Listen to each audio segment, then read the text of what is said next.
अडचणी हीच मुख्य आहे.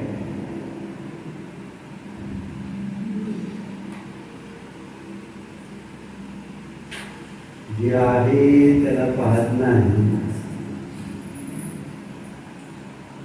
आणि जे नाही त्याला आहे म्हणून पाहण्याचा प्रयत्न करतो. त्याच्यासाठी जीव टाकायचा.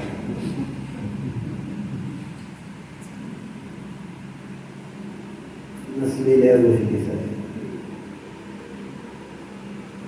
म्हणून एक चर्चा वाचली ती वाचून दाखवतो मला की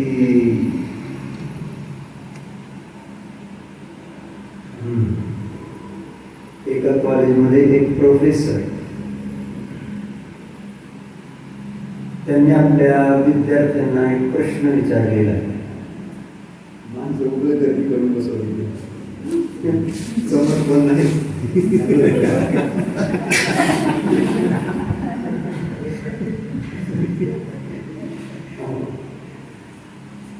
एका कॉलेजमध्ये एक प्रोफेसर होते आणि त्यांनी मग विद्यार्थ्यांना एक प्रश्न विचारलेला आहे.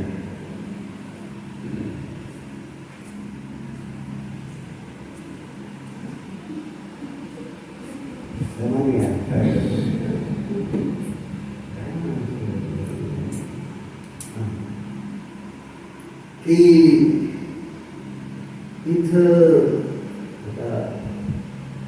या विश्वामध्ये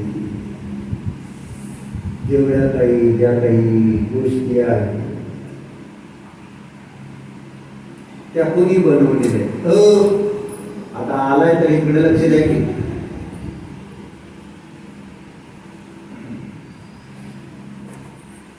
कुणी बनवलेलं मला प्रश्न.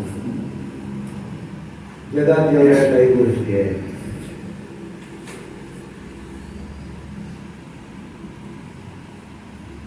म्हणजे एक सामान्य असं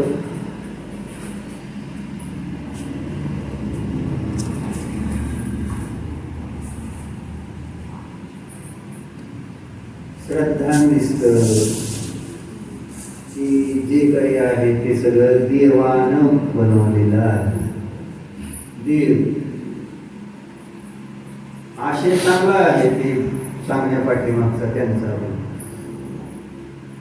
कारण आपण अज्ञानाने जे करता होऊन दुःख भोगतो आहोत ते करते पण दुःखाचं कारण आहे आणि त्याचं सोल्युशन म्हणून एक देव मानला गेलेला आहे सृष्टीचा करता. त्याचं उत्तर त्याचं समाधान म्हणून तुम्ही आम्ही करणारे नाही आहोत. कारण कर्तृत्वामुळे पुढं स्वामित्व बुद्धी येते. मी केले म्हणून त्याचा मालक आहे. मी केलं म्हटलं त्याच्यात अहंकार येतो. मी केलं म्हटलं की त्याच्यात आपलेपणा माझेपणा उत्पन्न होतो. मी केलं म्हटल्यानंतर त्याच्यामध्ये भोगण्याची बुद्धी निर्माण होते. मी केल्यानंतर असे अनेक त्या ठिकाणी दुःखाला कारणभूत विचार उत्पन्न होत राहतात. आणि म्हणून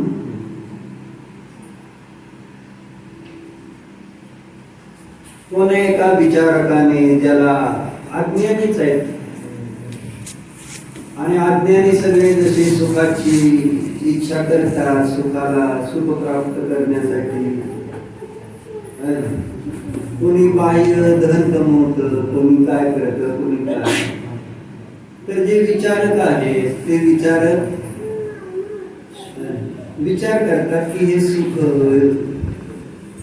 कसं प्राप्त होईल, दुःख कसं नष्ट होईल, दुःखाचं कारण काय आणि ते दुःख दूर कसं होईल याच्यावरती त्यांचं काम आहे विचार करणं.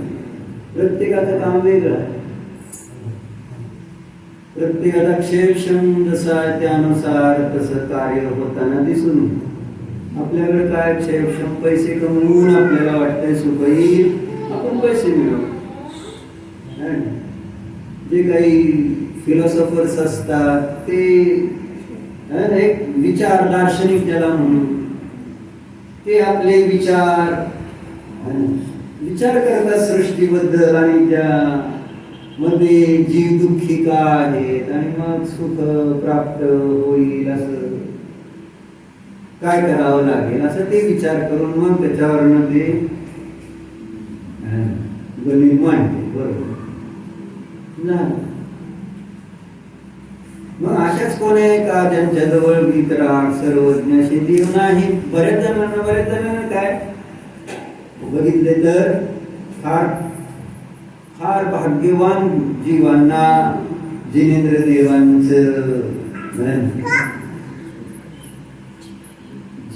देवांचं काय म्हणायचं सानिध्य मिळतं म्हणा, संगती महाभाग्यानं. सगळ्यांना जिनदेव मिळते असं नाही, खूप कमी. आणि ज्यांना जिनदेव मिळाले त्यांना सुद्धा जिनेंद्राचं दर्शन दुर्लभ आहे. सगळ्यांनाच थोडंच आता गावात शहरात गेल्यानंतर कळतं असं आहे. मग ज्यांना नाही मिळाले असे देव वितरागी सर्व आणि ते पण जीवच आहेत, त्यांना पण हेच भाव आहेत की सुख मिळावं. आणि म्हणून मग ते विचार करताना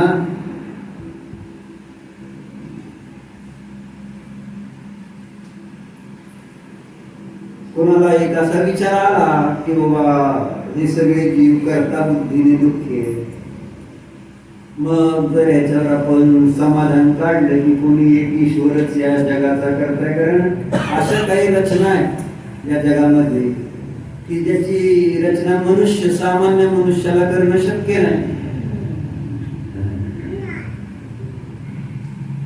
शरीरातले डोंगर, दर्या, नद्या असं हे जे सगळे पण एक कार्य मानून एक रचना कुणीतरी केलेली असं मानून हे शरीर, या शरीरामधला अभ्यास केला तर किती त्यात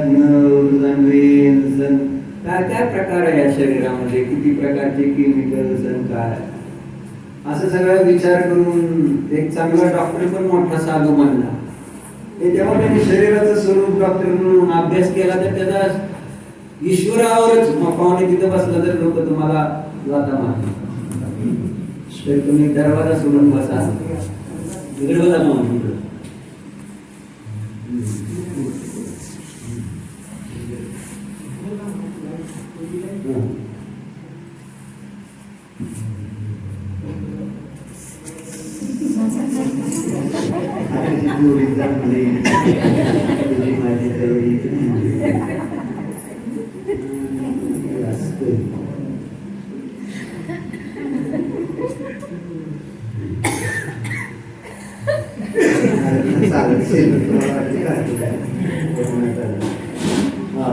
तर असा तो विचार ज्याने जीवाला दुःखी पाहून दुःख दूर करण्यासाठी समाधान म्हणून एक या सृष्टीचा करता काय केला, ईश्वर मानून टाकला. काय म्हणतो डॉक्टर, एक डॉक्टर चांगला तो काय बनला, मोठा साधू बनला. आणि का बनला तर जेव्हा त्याने शरीरातली सगळी माहिती घेतली, आता जे अभ्यास करते डॉक्टरचा त्यांना माहित आहे काय काय कसं कसं सगळं असतं. मग हे सगळं रचना करणं कोणा ईश्वराशिवाय शक्यच नाही. जेव्हा त्याने अभ्यास केला त्याचा इतका गाढ विश्वास बसला की या जगाचा, या सृष्टीचा कोणीतरी महान करता असला पाहिजे, त्याशिवाय असलं कार्यच म्हणू शकत नाही. हे शरीरातले एक अवयवावर विचार त्याने केला. त्याने स्वतः सांगितलं आपल्या प्रवचनात. सांगायचं तात्पर्य असं आहे. आणि मिळालेले तसेच आहेत, म्हणजे योगायोगाने देव तसेच मिळाले, गुरु तसेच मिळाले, आणि क्षयक्षम तसाच प्राप्त झाला, कर्म तसंच त्या ठिकाणी, आणि त्यामुळे तसे विचार होऊन जातात. आपल्या कर्मानुसार आपले विचार बनतात. जो पुरुषार्थ करेल तो कर्माचा नाश करून आपला आत्म्याचं कल्याण करून घेईल. नाहीतर मग सरळ जग कर्मानुसारच काम करेल. जसे कर्म उदयाला येतात त्यानुसारच त्या ठिकाणी विचार करत राहतात. त्यात काय वेगळी बुद्धी लावायचं काय कारण दिसत नाही. सगळे काल आपण परवा बघितलं मेंढरं असतात, केवळ फॉलो करायचं असतं. वडील बिझनेस करते तर वडील काय करायचं, आपण पण तसंच करायचं. वडील पैसा खर्च करत नाही तर आपण पण काय करायचं, पैसा खर्च करायला. म्हणजे हे सगळं आपण परंपरेने करायचं. बाकी काय त्याच्यामध्ये बरोबर चूक काय नाही, साला फॉलो. वडील सुखी झाले का दुःखी झाले, आपल्याला सुखी व्हायचंय का दुःखी व्हायचंय याच्यावर कधी विचार कोणी करायलाच तयार. बरोबर. आई मुलीला म्हणते मी लग्न केलं तू पण कर, आणि मुलगी पण बघते आईने लग्न केलं तर आपण पण करू. आपण कधी विचार केला का, त्या मुलीने तर कधी विचार करते का किंवा आईला सुख लागले का लग्न करून. आई तर कधी सांगते का मुलीला सुख लागतं का म्हणून. काही कोणी विचार करायला तयार नाही, ओनली फॉलोअर्स. आणि मेंढरासारखं सगळं जग जे करतंय तेच आपण करत राहायचं. बुद्धीच लावायची नाही असं आहे. आणि लावायची तर त्याच्यातच लावायची, त्याच विषयात लावायची. की त्याला नाही जमलं नीट, मी त्याच्यापेक्षा चांगलं करून दाखवतो, याच्यात चढावड चालली संसारात. त्याला नाही जमलं ना संसारात सुख प्राप्त करायला, पण मी दाखवतो. हे चाललेलं असत. काय खरं आहे याच्याबद्दल विचार करायला तयार नाही. झालं मग असंच आहे. झालं कोणीतरी सांगितलं की हे जग सगळं कोणीतरी एका ईश्वराने केलेलं आहे, तुम्ही कोणी याचे करता नाही आहात, अशा पद्धतीने जेव्हा सांगितलं मग झालं त्या ईश्वराला एक मोठं पद देऊन त्याची पूजा अर्चा वगैरे सुरू झाली. जसं आपण आपला ईश्वर कोण आहे, अनुपावनी धन. काय कुठं बोलताय तुम्ही, सिद्ध भगवान. काय सिद्ध भगवान कुठं आणले, कुठले आहे ना सिद्ध भगवान म्हणून. आणि शाल नाही का, नाही का यायला झालाय.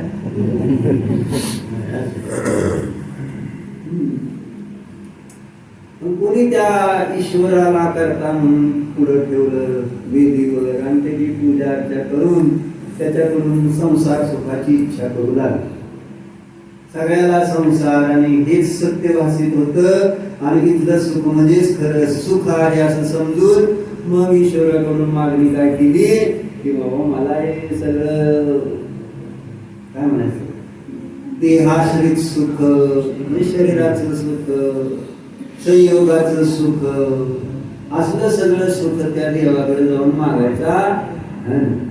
मागायची परिपाटी पडली. मुलं नाही तर मुलं द्या, काय काय काय असलं मागते. काय काय विचार करत, म्हणजे बुद्धीत हेच बसलंय की तिथून सुख येणार तर दुसरं काय करू शकणार, देवाकडे मागणार का, तेव्हा देव तुम्ही कसे बनला तर मला पण का नाही बनता येणार, म्हणून कोणी विचार करायला तयार नाही.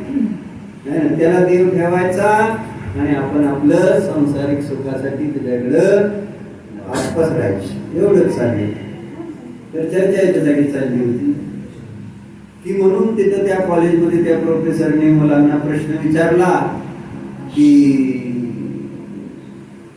हे जे जग आहे, या जगातल्या सगळे काही गोष्टी आहेत, पदार्थ आहेत, वस्तू आहेत, त्या देवाने बनवल्या तर नाही, असा एक प्रश्न विचार. काय मुलांना हा प्रश्न विचार.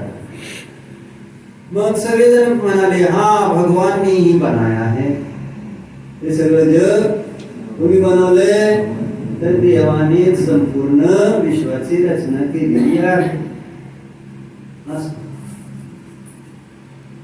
मग झालं. प्रोफेसर हुशार तो मुलांना म्हणाला मग जर देवानेच सगळं सृष्टीची रचना केली तर मग या जगामध्ये जे काही वाईट आहे ते पण देवानच बनवलंय नाही, मग विश्व कोणी बनवलं चांगल्या चांगल्या आणि वाईट गोष्टी मग तुम्ही बनवल्या, मग त्याची पण मग उत्तर काढले शाण्यांनी. म्हटले जर वाईट नसतं देवाने इथं दिलं तर या आदामाने ऍक्सिडेंट होईल. मग असं सांगतेत ना, मग जर देवाने काय वाईट इथं जर ठेवलं नसतं तर देवाला कोणी विचारलं असतं. म्हणजे देवाने आपल्याला विचारावं म्हणून, म्हणजे काय म्हणतोय आपण, काय करतोय काय नाही, म्हणजे देवाला सुद्धा आपलं अस्तित्व ठेवण्यासाठी म्हणून लोकांना दुःख दिलं, देवाची आठवण राहावी म्हणून. आता तो विषय वेगळा, अध्यात्म भाषेमध्ये त्याची पण पुष्टी केली जाऊ शकेल, है ना, पण ती अध्यात्म भाषा लवकर समजत नाही. पण सामान्य लोकांना असं सांगितलं जातं, त्यांना पटतं पण, हो बरोबर, देवाने दुःख जर नसतं ठेवलं तर मग कोण म्हटलं असतं अरे देवा म्हणून, देवाला कोणी विचारलंच नसतं. मग देवाचं एवढं सगळं कार्य जे केलेलं, एवढं मोठं कार्य विश्व रचना करण्याचं, मग त्याचं सगळं म्हणजे वाया गेलं असतं ते. म्हणजे ज्याने केलं त्याला विचारलं पाहिजे का नाही, असं सगळ्याची भावना असते. तुम्ही केले अनुभवाने तर तुम्हाला विचारावं असं वाटतं ना सगळ्यांनी, काय उत्तर काय वाटतंय ना, तेच आहे म्हणून म्हटलं ना असं होतं. मग कोण करायला सांगितलं, विचारायला म्हणून तुम्ही एवढा का त्रास करून घेता, विचार तुम्ही आधीच विचारतो, काय करू नका. तुम्हाला महान तर आम्ही इथं म्हणतोय, तुम्हाला धर्म तर परमात्मा म्हणून संबोधतोय. तुम्ही परमात्मा आहात, तुम्ही महान आहात, तुम्ही सिद्ध आहात, तुम्ही भगवान, म्हणजे तुम्हाला सगळ्या पद्धतीने इथं तुमची स्तुती केली तर तुम्हाला पटना केली जाते का नाही. तर ते जसं आहे सगळ्या पद्धतीने धर्म माझी स्तुती करतोय, तुम्हाला हेच पाहिजे ना, कशासाठी आवडताय, जे काही धन कमवताय, जे काही दिवस रात्र त्याच्यासाठी प्रयत्न करताय, काय काय शेवटी प्रत्येक जणाचा अभिप्राय काय, मी विचारलो गेलो पाहिजे, मी कोणतरी आहे, माझं काहीतरी अस्तित्व सगळ्याला समजलं पाहिजे. आणि यासाठी किती त्रास करून घेतला, किती इतका त्रास, हे काही केल्याने विचारतात लोक की काही न केल्याने जास्त विचारलं जात. आणि विचारणार न विचारण्यावर माझं सुख अवलंबून आहे.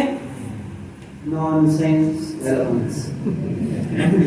म्हणजे विचारणं आणि न विचारण्यावर काय संबंध आहे का सुखाचा, आपण करतोय काय, नाही विचारलं तर काय फरक पडेल, नाही विचारलं तर. मी तुम्हाला त्या दिवशी म्हटलं ना पुण्यात बघितलं तो भिकारी, कोण विचारा ना काय नाही, पण किती आनंदात गादीवर मस्त सगळेजण खायला ठेवून जात त्याला, त्याची तो सुखी नाही का, ते म्हणते मला कोणी विचारू नका, त्याला ती इच्छा नाही आहे तर तो आनंदात आहे. आणि आम्ही सगळं काय आमच्या जवळ आहे आणि तरी आपल्याला कोण विचारायला तयार नाही. आणि हेच आमच्या सगळ्यात मोठं दुःखाचं कारण आहे. आणि हीच मूळ ताण, कशाला विचारायचे, पर्याय किती काळाची, जी अवस्था मिळाली आता वर्तमानातली किती काळाची, बघितलं तर जास्तीत जास्त 100. त्याच्यानंतर कोण विचारतंय नाही ना काय तुम्हाला, है ना, तुम्ही डॉक्टर आहे का, तुम्ही काय लोकांना बरं करताय, कोण विचारतं तुम्हाला. पण नाही, मी लय भारी, मी सगळ्या लोकांचं कल्याण करते, है ना, सगळ्याला त्रास देते, असं म्हणत नाही घरातले कोणी. पण आपल्याला असं म्हणजे सांगायचं हे की मी काहीतरी, मी झाले हुशार म्हटल्यानंतर मग नको का लोकांचं कल्याण करायला, सगळ्या जणांना काहीतरी करत राहायचं. बरोबर आहे सपनात आहे, मी डॉक्टर झाली असं होतं ते.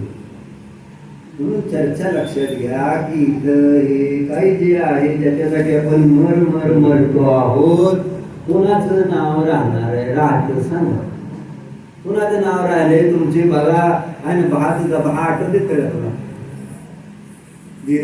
नाव कुबेर होत नाही, कुबेरचे मोतीचंद कुबेरचंद तर बघितलेच नाहीत आपण, मोतीचंद पण बघितलेच नाही.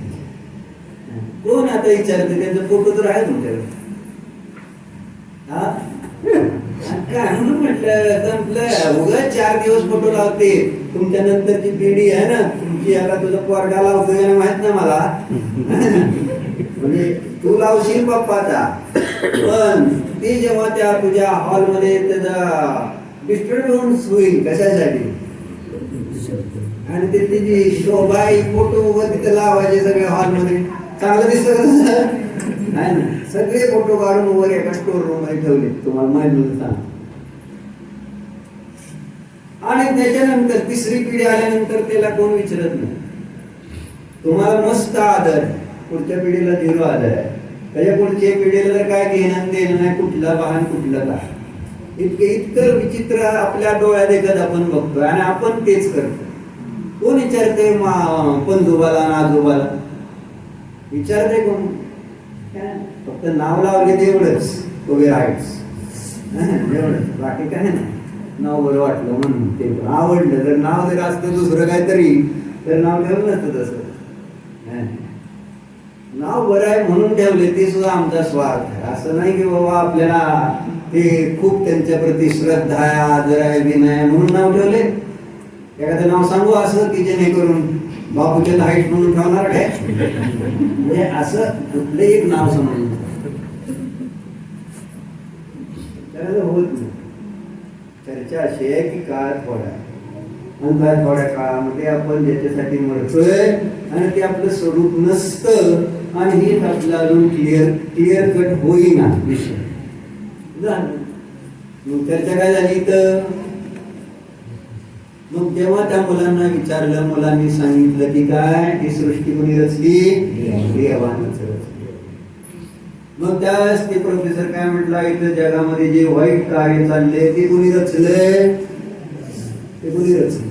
सगळं जर देवाने रचलंय तर ते वाईट कार्य पण देवानेच रचलंय. मग त्याच्यातला पॉझिटिव्ह अर्थ काय? एकदा श्रद्धा बसली ना, श्रद्धा वाचले पाहिजे, म्हणून श्रद्धेला असाधारण म्हणतो. काय स्वप्नील पाहुणे उदासीन झालाय, येईल की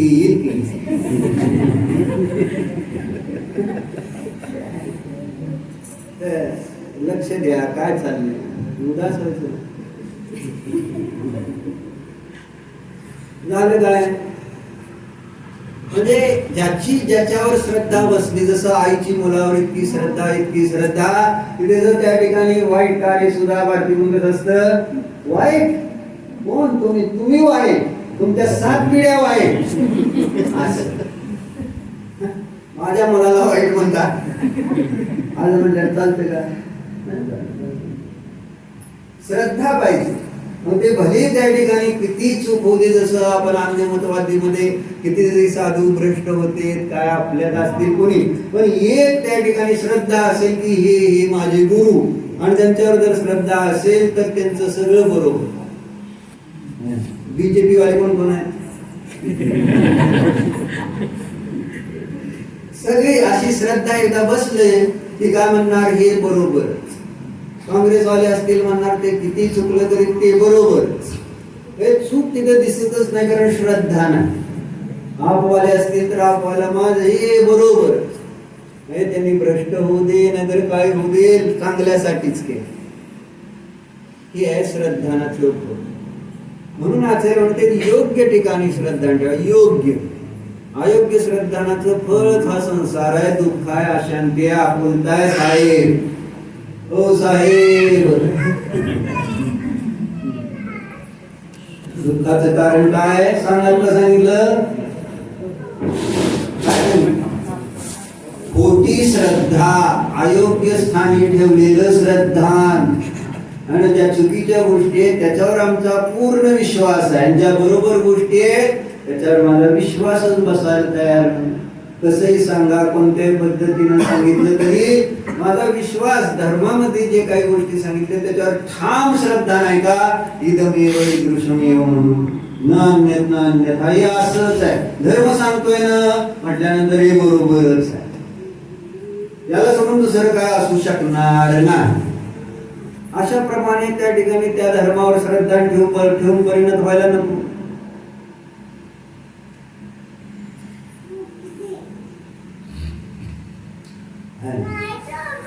मग झालं काय? जेव्हा प्रोफेसर म्हटले की जर त्या भगवंतांनी त्या देवाने हे सगळं रचलंय तर या जगामध्ये जे काही वाईट कार्य आहे ते पण देवानेच रचलेले आहेत असं म्हटलं.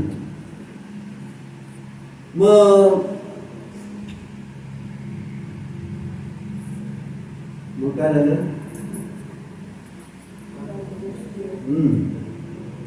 त्याच्यामध्ये मग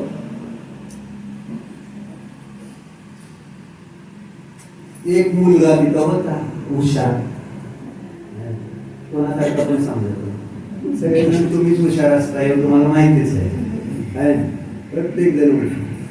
मग एक मुलगा तिथं उठला आणि प्रोफेसरला म्हटलं की एवढ्या लवकर तुम्ही असा निष्कर्ष काढू नका. हे सामान्य सांगितलं ना, सगळी रचना देवाने केली तर देवाने रचना केली तर इथलं चांगलं वाईट जे काय आहे ते सगळं देवानेच रचलं. असं गडबड करायची नाही, म्हणजे गडबडीनं निष्कर्षावर पोहोचायचं नाही. हे बरोबर किंवा हेच परीक्षा प्रधानी राहायला पाहिजे असं त्या मुलाचं म्हणणं. कुठल्याही सिद्धांताला तपासून बघा आणि मग निर्णयावर जावा, बरोबर किंवा चूक. बरोबर असेल तर स्वीकारा, चूक असेल तर सोडा, पण अगोदर बुद्धी लावा. मी सांगतोय म्हटलं की तुम्ही इथं म्हणता हो बरोबर, तुम्ही बाहेर गेल्यानंतर तिथं जे तुम्ही करता, तुम्ही काय करता ते बरोबर. मग असं का होतं? आता नाही वाटत तुम्ही बाहेर गेल्यानंतर तुम्हाला तुम्ही जे करता ते बरोबर वाटत नाही का वडील? तुम्ही जे करता संसारामध्ये ते तुम्हाला बरोबर वाटतं की नाही? आणि इथं जे सांगितले ते बरोबर वाटतंय काय? इथं बसल्यावर बरोबर वाटतच की, इथं सांगितल्यानंतर बरोबर वाटतेच की साहेब, नाही? मग असं का होतं? आपण चेंज का होतो? एक तर तिथं बरोबर नाही तर एक तर इथं तरी बरोबर. कुंतलगिरीला सांगितलं तर नाही, ती काय सांगितलं? कुंतलगिरीला काय सांगितलं होतं? विजन क्लिअर पाहिजे, दृष्टी क्लिअर पाहिजे. फॉरेनच्या लोकांची विजन क्लिअर आहे म्हणून सांगितलं. जे ते त्यांना कळलं किंवा इंद्रिय विषय भोगात नसू काय तर ते कशा पद्धतीनं आचरण करते. तिथं आहे तर तिथनच काढतो ना, बघतो. भले चुकीचं आहे बरोबर आहे विषय तो नाही, तिथं आहे असं. मग त्याच्यासाठी थोडं समर्पण, स्पष्टता आहे त्या गोष्टीनं. आपलं सगळंच अर्धवट आहे, कुठलंही काम आपलं अर्धवट. हे धर्म करायला बसला तर तो पण पूर्ण झोपून नाही करायचा, आणि संसार करायला लागलो तर तिथं पण शंका ठेवून करायची. जमल काय, होईल काय, काय होईल, कसं होईल, पूर्ण आपण निशंकपणे करतो प्रत्येक कार्य संसारातलं. शंका राहतेच का नाही? काय सुरुवात करा, मंदिराचं काम करायचं पैसे संपतील मग काय, अशी शंका येते ना. नको का असं, नको का तसं. फिरत का बरोबर आहे का? पैसे संपून काय करायचं, काय विकायला लागायचं का?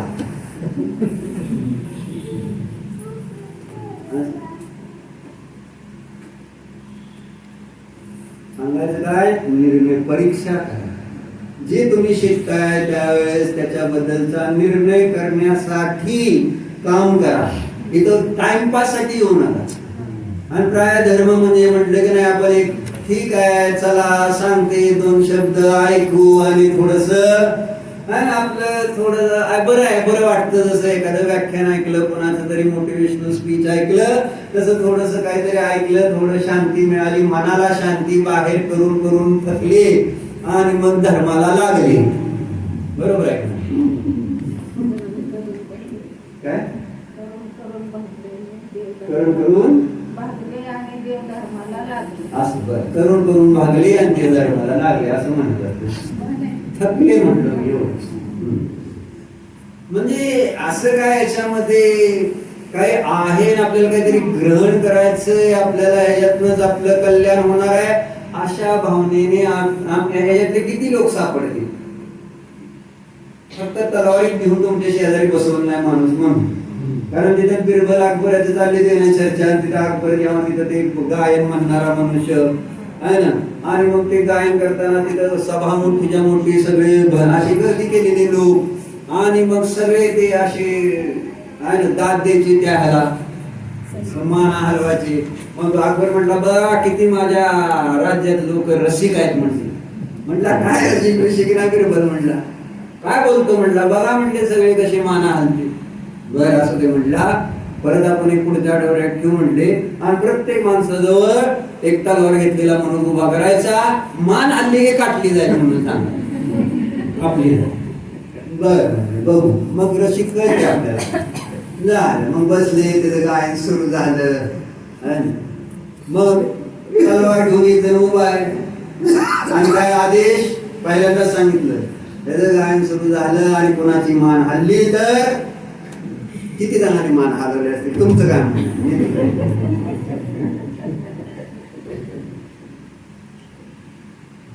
लक्ष कुठं लक्ष. आणि जे खरोखरच रसिक होते आणि तो आपल्या स्वरामध्ये चालीमध्ये एकदम एकाग्र होऊन तो करतोय तो त्याचं गायन, आणि जे रसिक होते खरे त्याच्यातले किती होते किती निघाले.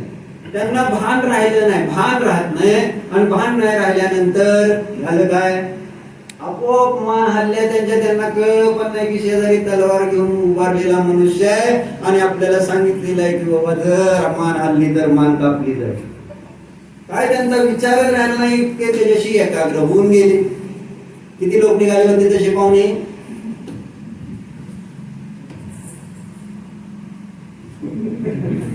एकटाच माझा आठवड आहे बघितलं, ते सांगतोय मी. अशा पद्धतीने म्हणजे आलोय, रस नाही रसिक नाही आवडतात. आणि जोपर्यंत रसिक बनणार नाही एखाद्या गोष्टीचे तर त्याचा आपल्याला आनंद येणार नाही. जसं मी तुला काय डिश बनवताना सुद्धा रसिकते, त्यांनी डिश बनवते तर शिरा उपीट काय बनवते, असं ते बनवताना तर उत्तम बनवणार सगळ्या वस्तू तिथल्या तिथं, पण जेव्हा वाढलं जाणार ना तर ते आपण आता कसं वाढलं, पूर्वी वाढायची पद्धत काय असं त्याच्यातनं काढायचं पाठीतनं असं त्या डिश मध्ये टाकायचं, तसं नाही. ते बरोबर एका बाउल मध्ये घेणार, तुम्हाला हॉटेलला कशी वाढते आहे ना, आणि बरोबर मग तो बाउल असा त्या डिश मध्ये मग तो बरोबर त्याचा तो आकार स्पेशल, आणि मग त्याच्यावर वर्ण ते सगळं काय असेल ते सजवायचं आयटम्स, आणि मग ती डिश द्या.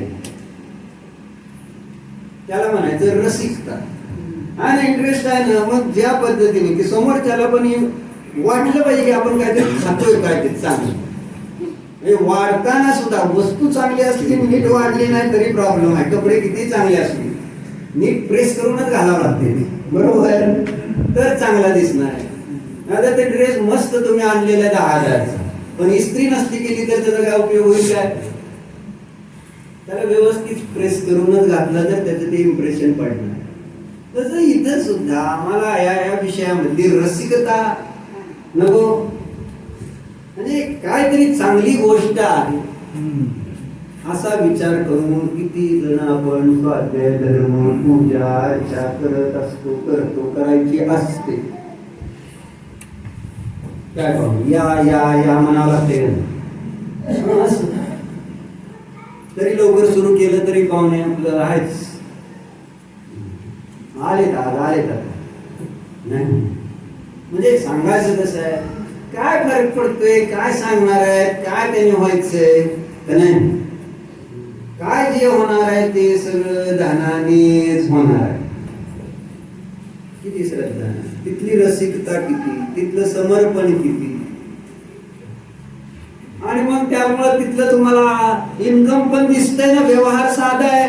तिथं जेवढं तुमचं समर्पण आहे, तिथं जेवढं तुम्ही रस घेताय तेवढं तुम्हाला जास्त पैसे मिळतेच नाही. वेळ देताय तर तुम्हाला जास्त नफा मिळतो का नाही. तुमची जेवढी शारीरिक मेहनत आहे, वाचनिक मेहनत आहे, मानसिक मेहनत आहे, तिन्ही प्रकारचे मन वचन काय नाही तुमचा तिथं पुरुषार्थ असतो तर तुम्हाला त्याचे रिझल्ट आहेत हे दिसते. मग हेच आचार्य सांगते मन वचन काय लावा, ना आमचं काय आहे, ना वचन आहे, ना मन आहे, आणि मला रिझल्ट तर पाहिजे. आणि नाही मिळालं तर काय फरक पडत नाही असं वाटतं मग आपल्याला. नाही मिळालं ठीक आहे.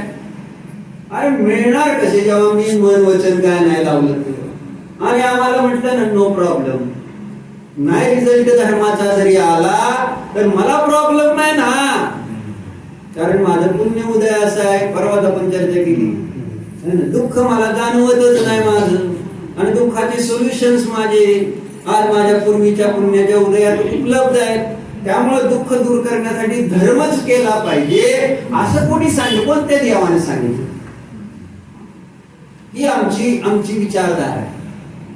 दुःख झालंय तर दुःख दूर करण्याचा उपाय एक मात्र धर्मच आहे असं कोणत्या देवाने सांगितलं?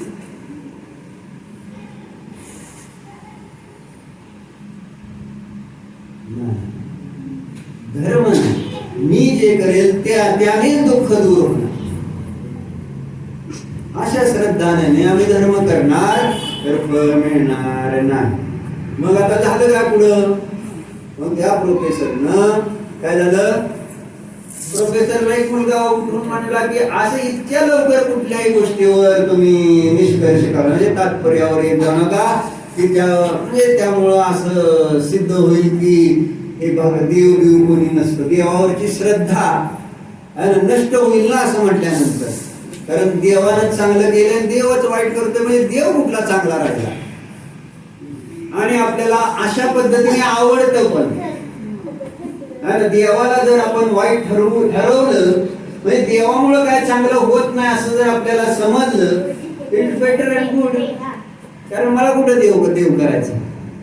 बड्डी बाया देवाला का तुमच्याकडे आला विचारलं नाही, देवाला आपलं तरी येते शास्त्राला. काय झालं? रविवार आहे, सॉरी संजय दादा पण आले बरोबर. हे तुम्हाला ते परवा मला म्हटले तिथं घरी गेल्यावर मला ना कोणत्या शाळेत घातलं काय घेतलं, हे म्हटले कवटेकर तसला आम्ही शिकवत नसतो म्हटले. म्हटलं का? हे म्हटले मुलांना नीट बोलायची पद्धत नसते, नीट म्हटले इतकी काळजी. बरोबर आहे, मुलांना शिस्त व्यवस्थितपणा की जेणेकरून मुलं त्यांचं बोलणं चांगलं असावं, त्यांचं वागणं चांगलं. काय झालं? चांगलंच सांगतोय, वाईट म्हणत नाही आहे. म्हणजे मुलांची काळजी की मग मी म्हटलं सिंहगडला का नाही घातलं? जरी सिंहगडला कुठे घातले तुम्ही? सिंहगडला घातले का? हा, अरिहंतला का घातलं नाही? अरिहंतला सिंहगडला का घातलं? अरिहंत का नाही? म्हणजे तिथले सुद्धा शिक्षकांची भाषा, तिथली मुलांची भाषा आणि ते नाही म्हटलं इट्स नॉट गुड. आता त्यांचं बोलणं सुद्धा एकदम ब्राह्मणी म्हणलं नाही, ब्राह्मणी म्हटलं तुमच्या एकदम व्यवस्थित शिस्तीत सर आहे. बरोबर आहे का? आणि चांगलं आहे ना, म्हणजे मुलांना वाईट सवयी नसाव्या त्या दृष्टिकोनातनं काळजी. म्हणजे कोणत्या संगतीत राहिल्यानंतर विचार आणि आचार चांगलं राहील यासाठी तुम्ही व्यवहारात काळजी घेता. मग खरी काळजी कुठं घ्यायला पाहिजे? तुमचे आचार विचार काय? तुम्ही बाहेरनं तर चांगलं शिक्षण दिलं, कोणत्या मुलाशी कसं बोलायला पाहिजे, कसं उठायला पाहिजे, बसायला पाहिजे, हे सगळं तर कृतीनं काय दाखवता की पाप कर बेटा, परिग्रह साठव, त्याच्याशिवाय सुख मिळणार नाही. हा आचार विचार चुकीचा नाही, चुकीच्या संगतीत पाठवत नाही तुम्ही. तुमचीच संगत चुकीची आहे मुलांना. तुम्ही बाकीच्या पासून तुम्ही मुलांना वाचवताय, पण तुमच्यासारखी डेंजरस संगतीपासून कोण वाचवणार त्यांना? मी भयंकर डेंजरस आहे तुम्ही लोक, तुम्हाला माहित नाही अजून किती खतरनाक आहे. आणि आमचा वडील किती चांगला होता तुम्हाला काय सांगायचं, बघितल्यावर तुम्हाला दुःख होत. मस्त मनमौजी म्हणत त्याला. पण आता जेव्हापासून त्याला दुकान टाकून दिलं वडिलांनी, त्याला सगळ्या चेहऱ्यावर तेजच गेलं. म्हणजे आता काय त्याला फक्त पैसेच करते. मुलांना तसंच होते का रे? आणि बरं एकदा पैसे मिळवायला लागली मुलं की मग त्याला पैशाची व्हॅल्यू कळते आणि मग खरंच त्यांना 10 वेळा विचार करते. वडील 100 वेळा करते आणि मुलं आता उलट झालं, वडील 10 वेळा करत होते, आता मुलं 100 वेळा विचार करते खर्च करू का नको. इतकी पुढची पिढी डेव्हलप झाली तुमची. आणि तुम्ही कुठेतरी ढिलं जर पडताल ते मला वाटत ना त्यांच्या मुलांना काय करतील काय नाही, पैसे देतील काय नाही. करायचा नाही. मग असंच संगती नाही वाटत ती. मग तुम्हाला चांगल्या संगतीत ठेवायला नको मुलांना. आणि मुलांना जाऊ दे, आपण आपल्याला तर चांगल्या संगतीत नको का? देव धर्म आणि 6 आयतन स्थान आहे, त्यांच्या जर संगतीत राहिलो तर माझा आचार विचार चांगला राहील आणि तर माझं कल्याण होईल. मी कोणाच्या संगतीत राहतो नाही, त्याला आपण वाईट मानायचंच नाही. केवळ वाईट बोलणं म्हणजे वाईट आहे का? काय म्हणते पाहिजे? रोज शास्त्राला यायला पाहिजे, बरोबर आहे. आणि रोज येत नाही याचा अर्थ काय? संगती कशी आहे? इम्पॉर्टन्स कशा आहे? What is urgent and important? म्हणजे माझ्या जीवनामध्ये महत्व कशाला देतोय मी? शास्त्राला महत्व आहे का तुमच्या दुकानाला महत्व आहे? हे सगळ्याला इथं असं वाटतं की पहिल्यांदा दुकान मग शास्त्र. जर माझं दुकान शास्त्र दुकानाला बाधा आणत असेल तर शास्त्र जय जिनेंद्र रामकृष्ण पाय पडून जातो की एवढंच. माझ्या म्हटलं ना, माझ्या संसाराला शास्त्र बाधा आणेल तर काय? सुनीता काकी, ह्या सुनीता काकी चालते का? संसाराला बाधा आणलेली धर्मानं. धर्म बाजूला ठेवू आपण, पण संसार बाजूला ठेवायला तयार नाही. बरोबर आहे का? तिथे धर्म चालतंय बाजूला राहिला तर. धर्म एक वेळेस राहिला तर सगळ्याला चालतो, पण संसार राहिला नाही पाहिजे कुठल्याही बेसवर. अशी परिस्थिती म्हणून मग विचार काय झाला? प्रोफेसरला ते मुलगा म्हटला, तर जरा धीर धरा. तुम्ही लगेच धर्माला नाव ठेवावं लागलंय. देवाने सगळं वाईट केलं असेल मग. असं म्हटल्यानंतर सर म्हटलं, आता ते नाही म्हणला. मग आता प्रोफेसर म्हटलं की तू असं का म्हणतोय? सगळ्यांनी एक मताने म्हटलंय की नाही की सगळं देवानं बनवलंय, तुझं असं का म्हणतो? तर मग ते विद्यार्थी म्हटला, बघा सर, मी तुम्हाला काही प्रश्न विचारतो आणि तुम्ही त्या प्रश्नाची मला उत्तर द्या आणि त्यानंतर मग आपण ठरवू की देव चांगला का वाईट. म्हणजे देवानं चांगलं वाईट पण केलंय का नाही, काय केलंय हे तर तुम्ही मला नाही काही प्रश्नाची उत्तर द्या. घ्यायचे का? पूर्ण करतो. विद्यार्थी ने पूछा, सर क्या दुनिया में ठंड का कोई वजूद है? एक प्रश्न है. थंड कळतं ना, थंड म्हणजे गार वस्तूचं काही या जगामध्ये अस्तित्व आहे का? हा एक पहिला प्रश्न. तुमचं काय म्हणणं आहे सगळ्यांचं? आता शास्त्र शिकला म्हटल्यावर हो, स्पर्शपणाची थंड ही पर्याय असते विजबाती असं. आणि थंडीच्या दिवसात मला थंडी वाजतेच की, आणि त्याच्यावर आपण मग म्हणणार नाही का थंडी असते का म्हणून. मग सर प्रोफेसर म्हणाले की बिल्कुल है, 100% है, हम ठंड को महसूस करते हैं. 100% आहे थंडी. तुम्ही काय सांगता नाही थंडी म्हणून? नाही सांगले थंडी आहे का नाही हा प्रश्नच येत नाही. म्हणजे मला 100% खात्री आहे, विश्वास आहे की थंड ही वस्तू असते. बरोबर आहे? तुम्हाला पण सगळ्याला विश्वास आहे. बघा आता काय सांगणार, तुमचं सायन्स काय सांगतं ह्याच्यावरनं चर्चा चालणार. हे नुसतं म्हणजे धर्म काय सांगतो याच्यावरनं नाही सांगणार. सायन्स पण काय सांगते तुम्ही शिकलेला आहे, फिजिक्स शिकलाय है ना, ते आता पुढे येणार आहे. प्रोफेसर ने कहा बिल्कुल 100% है, हम ठंड को महसूस करते हैं. विद्यार्थी ने कहा नहीं सर, ठंड कुछ है ही नहीं. आणि गार असं काय नसतंच. मग असल में गर्मी की अनुपस्थिति का एहसास भर है. जहां गर्मी नहीं होती वहां हम ठंड को महसूस करते हैं. पॉइंट असं त्यांनी मांडलंय आणि त्याला त्यांनी सायन्सचा आधार दिलाय. पुढे जाऊन वाचतो बघा तुम्हाला ऐकायचं. जहां गर्मी नहीं होती वहां है ना आम्ही ते गार गार गार लागते असं वाटतं. म्हणजे गार नावाची वस्तू काय आहे का असा सरांना त्यांनी उलटा प्रश्न विचारला. त्याच्यातला अर्थ गरम नाही आहे म्हणून तुम्हाला गार लागते, बस एवढं. परत त्यांनी दुसरा प्रश्न विचारला. प्रोफेसर गप राहिला, त्याच्यासमोर उत्तर का? विद्यार्थी ने फिर पूछा, सर क्या अंधेरे का कोई अस्तित्व है? काय विचारलं? अंधकाराचं काय अस्तित्व आहे का? आता तुम्हाला उत्तर काय येणार? अंधार असतो का विचारल्यानंतर मग सर काय म्हटले लगेच? मग सर म्हटले, हा, रात में अंधेरा होता है. असतो का नाही? रात्री अंधार असतो नसतो? विद्यार्थी ने कहा, नहीं सर, अंधेरा कुछ होता ही नहीं. ये तो जहां रोशनी नहीं होती वहां अंधेरा होगा ही.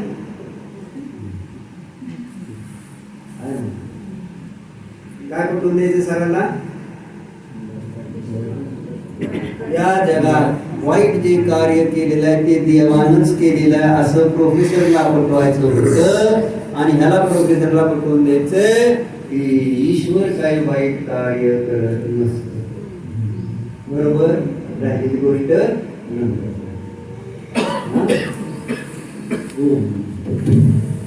हो प्रभू.